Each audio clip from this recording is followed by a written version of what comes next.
Bonjour à tous, aujourd'hui je vais vous présenter mon outil d'organisation de projet, un outil développé sur mesure pour être le plus efficace possible. Alors pourquoi un tel outil, me direz-vous? Eh bien tout simplement parce que quand on est amené à gérer plusieurs projets, plusieurs tâches dans une journée et qu'on n'est pas tout seul, on est plusieurs, eh bien il est intéressant de s'organiser. Alors bien sûr, il existe des outils, hein, vous me direz, il y a les Outlook, les Evernote, les Notion, bref, on peut trouver des tas de choses sur Internet, Trello, très très bien Trello, mais moi je voulais vraiment un outil qui soit central, et qui me permette en un coup d'œil d'organiser de façon agile les projets autour des différentes tâches qu'il y a à faire. Alors, ça tourne autour de plusieurs choses, notamment la gestion du temps.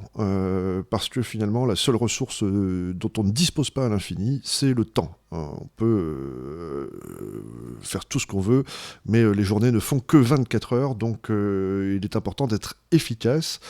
Et un autre détail très important, surtout quand on gère beaucoup de projets, c'est de respecter les deadlines. Hein. Un client veut être livré, il faut le livrer à l'heure où on doit le livrer, et finalement, dans toutes ces informations, c'est l'information, à mon sens, principale. Qu'est-ce qu'on doit faire, et surtout, quand est-ce qu'on doit le rendre. Alors, pour faire tout cela de façon agile, j'ai donc développé cette petite interface qui est utilisée par mon équipe, qui gère différents projets. Alors voilà, ce sont différentes personnes. On a pris aussi en compte le fait que, on essaye de s'abstenir d'utiliser les emails, parce que les emails, on en a vite beaucoup, et on est vite submergé. On peut aussi perdre le fil des conversations et des sujets, donc il est important de structurer cela. Alors donc voilà, on a développé cet ERP, hein, qu'on appelle Time Ticket, qui veut littéralement dire donc les tickets du temps. Voilà, on essaie de ticketer le temps. Alors, ça tourne autour d'un outil de planification, hein. Il y a un calendrier, on y reviendra, à la semaine, au mois, bref, voilà, au trimestre. Ça tourne autour donc d'un suivi de projet, avec des projets en cours. Là, actuellement, on en a un, et un autre qui a été livré et vérifié. Un peu comme un tableau de Kanban, il est bon de voir les choses qui sont à faire, qui sont en cours et qui sont livrées. Là, on a une information, c'est pas réellement une tâche, mais on verra qu'on peut la traiter en tant que telle. Ça peut être n'importe quoi, comme ne pas rater telle émission ou penser à racheter du café. C'est important. Alors, je voulais aussi quelque chose qu'on puisse customiser facilement, surtout sur le reporting, l'impression, etc. Donc finalement, c'est pour ça que j'ai choisi le PHP. PHP, CSS, un MySQL, tout cela tourne sur un petit serveur Linux, mais ça tourne aussi bien sur un serveur WAMP. Aucun souci. Donc voilà, on a voulu le penser de sorte qu'il n'y ait pas de réelle différence entre les membres de l'équipe. Hein. Il n'y a pas réellement d'administrateur, ni même de mot de passe. Ça part du principe que dans une salle de travail, on peut être amené à utiliser plusieurs ordinateurs, à changer de l'un à l'autre. Donc on ne voulait pas s'embêter avec les histoires de mots de passe. On parle là d'un outil qui est accessible en intranet. Alors, ça n'empêche pas de le mettre sur Internet, il suffit de le protéger, mais à ce moment-là, tout le monde aura le même mot de passe. Mieux encore, on peut même l'utiliser sans être logué. Là, je ne suis personne, et pourtant, je peux tout à fait consulter les informations, et également en rajouter, dire eh bien bonjour, cette émission est en... Ah, je tape pas. Bonjour, cette émission est en cours. Et rajouter nos initiales. Je suis monsieur XX. Voilà, je poste. Et le projet de la vidéo est en cours. Je vous souhaite la bienvenue donc à bord de cette vidéo. Donc, quand on gère plusieurs tâches, il est intéressant, donc, je disais, de gérer les priorités. Admettons que, par exemple, je doive créer une nouvelle tâche. Donc, on va dire que je m'appelle Bob. Je vais créer un nouveau projet puisque on m'appelle. Et je ne sais pas, par exemple, on va me demander de livrer les statistiques de, je sais pas moi, de l'ERP, voilà, par exemple. Donc, je peux donner différents détails, hein, les envoyer à Patrick, par exemple. Et je poste parce que je n'ai pas beaucoup plus d'informations pour l'instant. C'est pas voilà, nécessaire d'en rajouter. On peut en rajouter à tout moment. Hein. On peut tout à fait compléter le brief. Là, dire ah, j'ai oublié, mettre en copie Nathalie aussi. Voilà. Hop, et je poste. Donc j'ai dans mon ticket les informations. Donc il y a différents codes couleurs. Hein. Le rouge indique un projet qui démarre. Le ocre, un projet qu'on va corriger. Un brief initial qu'on corrige ou éventuellement une correction après livraison. Donc le ocre nous invite à regarder l'historique du ticket. Et je vais mettre une deadline, parce que comme je vous l'ai dit, la deadline est importante, et on va dire que je mets ça à lundi matin, lundi 9h. Voilà. Donc vous voyez, au niveau de l'utilisation, c'est assez rapide, et tout de suite, dans mon interface, naturellement, comme c'est classé par deadline, eh bien, je me retrouve avec des priorités différentes. Alors, je vous parlais de la gestion du temps. Pour moi, il est important de savoir combien de temps on passe sur les choses. Donc là, typiquement, je suis en train de faire une vidéo de présentation. Je vais démarrer le chronomètre.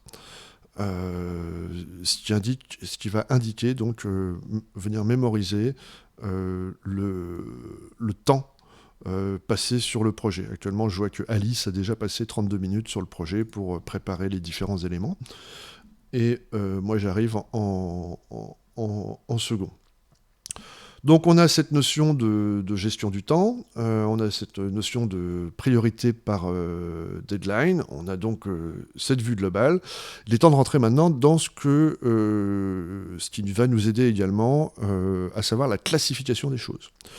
On peut avoir plusieurs clients, plusieurs grands projets, j'appellerais ça des grands projets, donc tout cela est classé en concept. Donc un concept, ça peut effectivement être un site web, ça peut être, comme je le disais tout à l'heure, un client ou tout simplement un message de service. Admettons par exemple que ces statistiques soient destinées à la mangrove. Eh bien hop, ça y est, c'est parti dans mangrove. Donc ça c'est ce que je vais appeler le concept. Ensuite, on a la classe de la tâche, la classe de la tâche qui donc consiste à venir classifier la nature de la tâche à accomplir. La différence avec le concept, c'est que, par exemple, si c'est de l'administratif, je peux avoir aussi bien de l'administratif pour le site Kedju.dev que pour mon service, par exemple. Donc la classe, ça va définir la nature du travail. Moi, j'ai défini... Alors bien sûr, tout cela est customisable à souhait, hein, c'est du SQL, donc on vient rajouter les classes que l'on veut.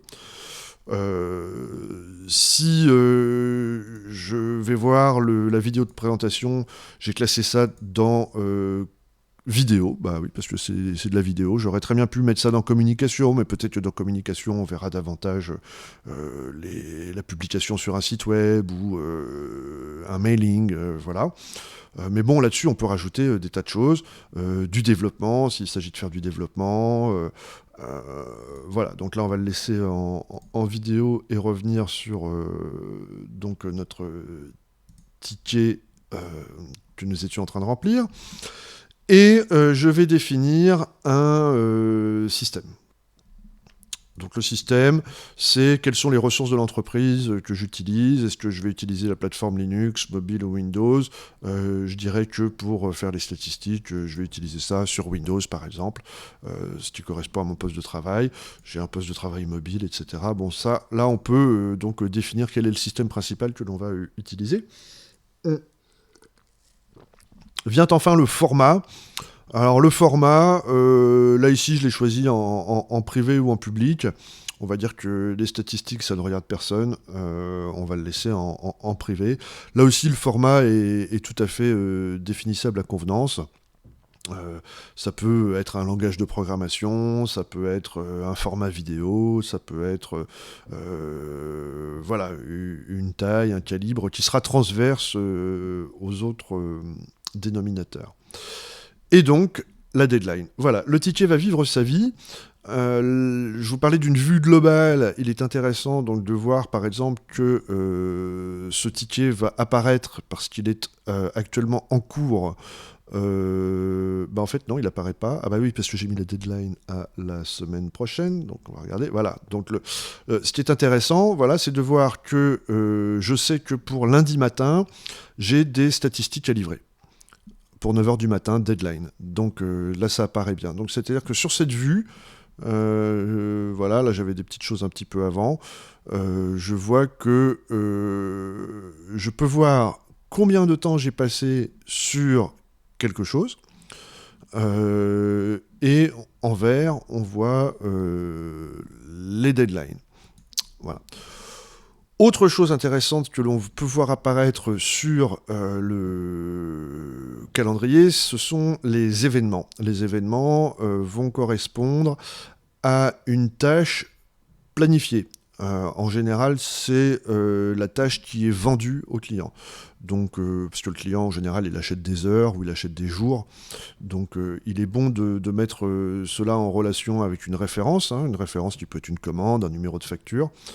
Le vendeur, savoir qui a vendu cela, et le client. Là encore, on retrouve la même classification. De quoi s'agit-il exactement? Il s'agit, là, ce sont les commémorations du 11 septembre, voilà, donc on les place dans un concept, une classe, un système. Et cela va vivre sa vie. Naturellement, ça peut tout à fait être étendu. Si je décide que les commémorations durent jusqu'à demain matin, voilà, ça va apparaître instantanément. Là encore, je le répète, moi je voulais vraiment un outil qui permette d'un coup d'œil de voir l'ensemble des choses qu'il fallait voir. Autre chose à suivre du coin de l'œil, c'est utile également, ça concerne le stock. Alors là, le stock, j'ai mis stock de masques, 23 boîtes, je veux dire que ce matin, il me reste que 21. Donc là, on voit que la dernière mesure a été faite le 9 septembre. Dès l'instant où je rentre, pam, voilà, le 11 septembre, Monsieur Bob a rentré qu'il ne restait plus que 21 boîtes. Bien, cela a l'air de rien, mais c'est hyper important pour mesurer un niveau financier, par exemple, l'état d'un compte, fût-il en bitcoin ou en dollars ou en euros, ou également l'espace disque qui va rester sur des disques de travail. Donc on peut indiquer un pourcentage. Moi j'utilise ça pour mettre, il me reste 80% sur mon disque. Donc je sais qu'il va être temps d'en changer. Naturellement, toutes ces données sont récupérables. C'est enregistré, donc on peut en tirer des graphiques, mettre ça dans Excel, mais le premier intérêt, il est d'observer les choses. Ah tiens, il me reste plus que 20, hop, il va falloir peut-être en racheter. Donc je peux tout à fait rajouter un nouveau projet, dire mais en fait mon ami pense à acheter des boîtes. Voilà, donc on va prendre des masques FFP2 par exemple, hop. Je les ajoute et ça, on va dire que je fais ça pour le service, que la classe, c'est plutôt... bon, là, je vais pas... on va mettre administratif, c'est très bien. Là, il n'y a pas vraiment grand-chose, mais allez, pour aller faire les courses, je vais prendre un téléphone mobile. Au format, ça peut être public, puisque tout le monde sera au courant, que je vais acheter des masques. Et il faut vraiment que je fasse ça avant que le magasin ferme, aujourd'hui, à 19h. Voilà. Donc la priorité va apparaître. Voilà, j'ai rien à enregistrer, ça apparaît. Donc je sais aujourd'hui que j'ai une vidéo de présentation à faire et à finir avant 18h, que je dois acheter des boîtes ensuite, et que lundi matin, je dois penser à tout prix à livrer mes statistiques. Tout cela apparaissant naturellement sur le calendrier, que j'ai choisi de classer par tâche, parce qu'après, on va se rendre compte qu'on aime bien faire, par exemple, tout l'administratif d'un bloc. On va bien aimer aussi faire toutes les vidéos qu'on a à faire éventuellement d'un bloc. C'est pour ça que les classes classent les choses par classification, on va dire. Qu'est-ce qu'on peut ajouter d'autre ? Que se passe-t-il si, par exemple, la vidéo de présentation, je devais non pas la rendre à 18h, mais à 15h ? Là, c'est le drame, bien sûr. Je suis en train d'exploser la deadline. Donc, ce message rouge apparaît à l'écran, mais alors absolument pas de panique. Je peux tout à fait m'accorder davantage de temps, tout simplement. Le changer aussi simplement, me dire, écoute, on va essayer raisonnablement, il est 16h, je veux dire que je vais essayer de le faire pour 17h, ce qui me remet les choses dans le bon ordre. Je peux décider aussi de changer de projet. Naturellement, je ne peux travailler que sur un projet à la fois. Là, je décide de passer sur les statistiques, je vais travailler sur les statistiques, et je vais, par exemple, laisser la main à Charlie pour continuer la vidéo de présentation. Donc Charlie, lui, il peut reprendre cet ordinateur, il n'a pas de mot de passe ou de changement de session à faire, il clique sur Charlie, parce que tout d'un coup, c'est plus moi, c'est lui. Et notre ami Charlie, voilà, en fait, il n'y a pas grand-chose qui change. Tout ce qu'il peut dire, c'est moi, qu'il va continuer la vidéo de présentation. À ce moment-là, on va avoir deux personnes qui peuvent travailler qui peuvent travailler en même temps. En cours, voilà, donc j'ai les statistiques et la présentation qui est en cours. Je sais aussi que là, par les petites initiales, alors la première, c'est que c'est Alice qui a créé le ticket, là c'est Bob, et le surlignage blanc indique que la tâche est en cours. Donc je vois que j'ai Charlie qui travaille sur la vidéo de présentation, et Bob qui travaille sur les statistiques. Voilà, donc ce calendrier est à disposition sur GitHub, il tourne sur mon serveur, vous pouvez l'essayer sans problème. J'ajoute que quand on a des informations à ajouter, on peut tout à fait ajouter comment on appelle ça, une image. Au moment d'ajouter des informations, il suffit d'aller choisir un fichier et d'ajouter une image. On peut également, dernière chose que j'ai oubliée, signaler un incident. Signaler un incident, dire par exemple, j'ai eu une panne de courant. Hop. Et dire que là, il faut que je vérifie l'onduleur. Là, c'est pas le même genre de tâche, elle est traitée différemment en général. Donc... hop, voilà. Donc là, je peux dire que c'est pareil, ça va être du service, que la classe, ce serait de la maintenance, là en l'occurrence. On peut mettre ça dans le développement pour la forme. Voilà, dire que ça concerne tout. Et vraiment, on aimerait bien, on souhaiterait que cet incident soit résolu pour vendredi prochain, parce que voilà, on va avoir tout de même voilà, donc l'incident apparaît en bas, et c'est qu'il faut qu'on doit le résoudre. Alors ce qui est bien, c'est que quand il est résolu, on peut le faire disparaître. Donc Alice peut tout à fait décider que la panne de courant, c'est bon, ça a été réparé. Donc elle va compléter, elle va dire OK, réparé. Hop, elle le poste, et elle peut archiver l'incident, ce qui fait que il va disparaître de la page de garde. En général, c'est ce qu'on fait aussi quand une tâche est terminée.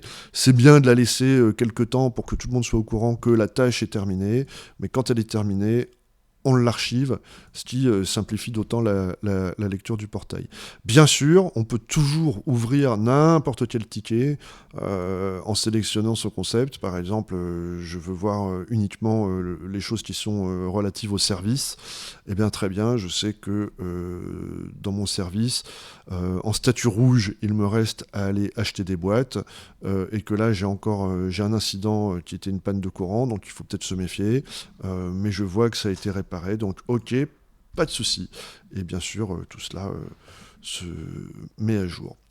Voilà, je vous souhaite une excellente fin de tout ce que vous voulez bien. Je reste à votre disposition si vous avez des questions. Et ce fut un plaisir d'échanger avec vous sur cette chaîne à laquelle je vous invite à vous abonner, bien sûr, à mettre un petit pouce, à partager. Et puis, soyons fous, développons et amusons-nous.